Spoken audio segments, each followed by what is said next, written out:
La construcción del ferrocarril significó un hecho espectacular para la vida de Asunción de mediados del siglo pasado. Y con el ferrocarril, la construcción del edificio de la estación, vino a romperse la quietud de los pardos tejados de aquellas pobres construcciones de antaño, con la aparición de otra serie de edificios espectaculares. El edificio de la estación, que se llamó desde un principio Estación de San Francisco, y que en algunas partes se nombraba como la Estación de San Roque, era un edificio que incluso podía haber sido muy especial en cualquier ciudad de Latinoamérica de entonces.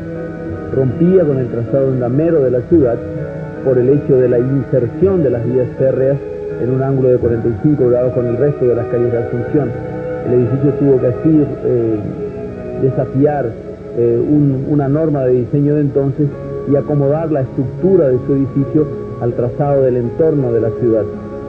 Así apareció un edificio de singular belleza que desde temprano llamó la atención de todos los viandantes de Asunción de aquel tiempo, y que incluso después de terminado fue uno de los pocos edificios de aquella época terminados, de aquellos edificios incorporados por la arquitectura italianizante de Asunción de entonces, y que desde un primer momento concitó la vida social, cultural y artística de la ciudad. Debe recordarse que entonces no había muchos espacios de esa envergadura y de esa naturaleza. Por lo tanto, el edificio no solamente albergó a la estación del ferrocarril, sino que además significó la irrupción de una vida nocturna inédita entonces en Asunción.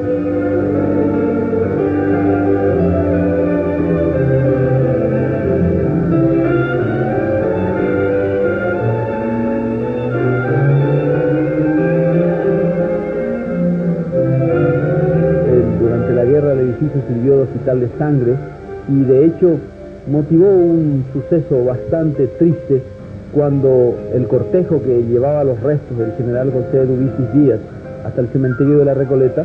tuvo que detenerse a pedido de una serie de excombatientes o de combatientes heridos que estaban en la estación en aquel tiempo. Aquellos pidieron la detención del cortejo y, emocionados hasta las lágrimas, despidieron al general José Eduviges Díaz, que pasaba por entonces por frente a la estación San Francisco. También sirvió después de alojamiento a uno de los generales brasileños, uno de aquellos que justamente hizo que la vida social de Asunción se continuara en la estación del ferrocarril, el famoso barón de Yaguarón, el general José Auto Guimaraes, y que fue quien dio la primera noticia sobre la terminación de la guerra, porque asomado a los balcones del ferrocarril en la planta alta donde él vivía, gritó: Morreu López, o mayor tirano de Paraguay, hacia la quieta colectividad que tal vez estuviera presente en aquel momento en aquello que era arrabales de Asunción en aquella época.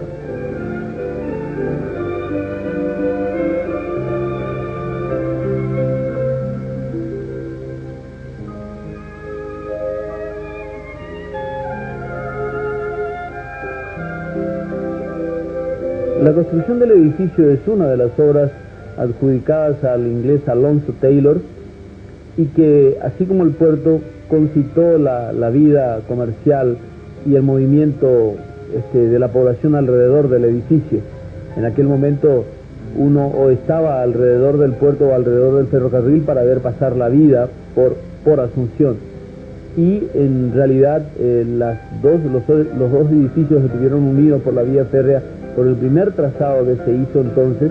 ya que la primera parte de aquellas vías unía la estación de San Francisco con el arsenal que estaba más allá del puerto. Así es que en ese tramo se concitaba o se suscitaba toda la vida comercial de Asunción y la vida social también, ya que a mitad de camino en la Plaza Independencia se reunía la población para ver pasar los cortejos militares, los desfiles o las fanfarrias de las bandas militares, que en su momento eran el único espectáculo social que era posible en Asunción.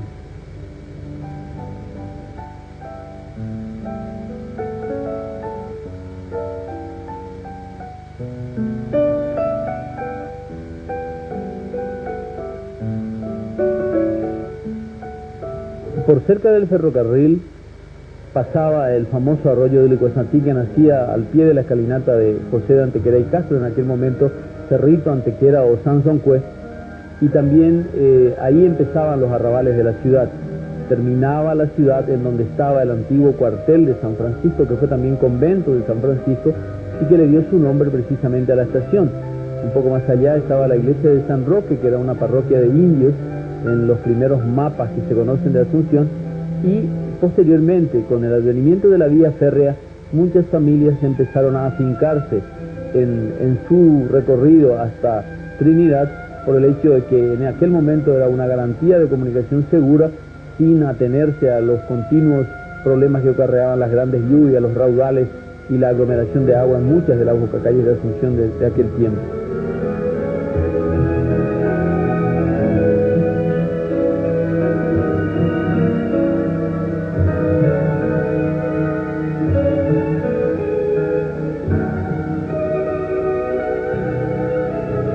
Sobre la vía férrea, verificando la importancia que tenía la expansión de la ciudad hacia ese sector, se localizaron las quintas, y en las quintas vivían personajes importantes de la sociedad de aquel tiempo. Por ejemplo, una de las primeras, la casa del presidente Manuel Gondra, que de hecho había vivido nada más que por un tiempo en la casa de sus suegros, la familia Alfaro. Más allá estaba la casa de los Suizarreta, más allá la quinta Caballero, que también fue quinta de los Díaz de Bedoya, y más allá la Villa Celina, casa que perteneciera a don Carlos Antonio López, y ya siguiendo la vía férrea hasta el Botánico tenemos nuevamente la Quinta de los López, que inicialmente fue Quinta de los Viana, para luego pasar a pertenecer a don Carlos Antonio López y a la Escuela de Agricultura.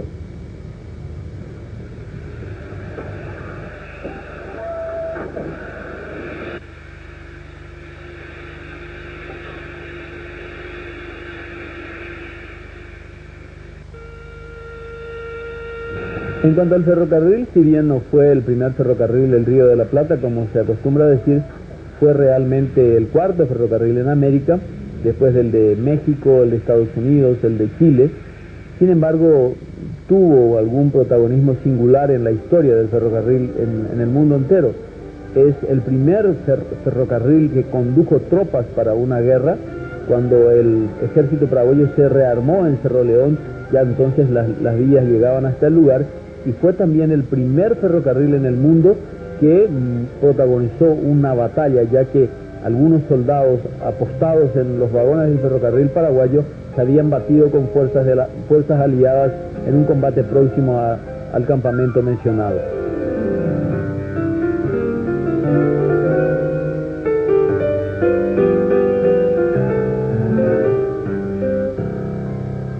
En la actualidad, como muchos edificios de estas proporciones, de estas características y de esta envergadura,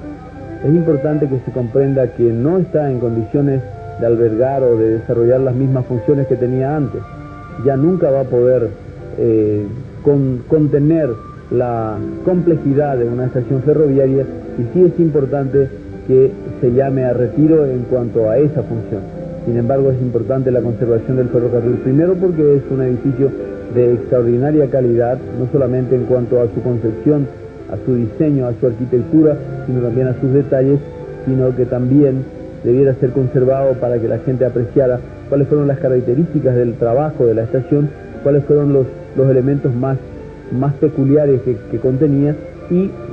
tratar de que, así como otros edificios pueden tener una sede distinta, el ferrocarril alguna vez, si se lo va a desarrollar en nuestro país, tenga una sede, una estructura completamente diferente y más apropiada a la tecnología que se maneja hoy. Pero la estación del ferrocarril ha sido, es y debe ser uno de los monumentos arquitectónicos e históricos más importantes de nuestro país.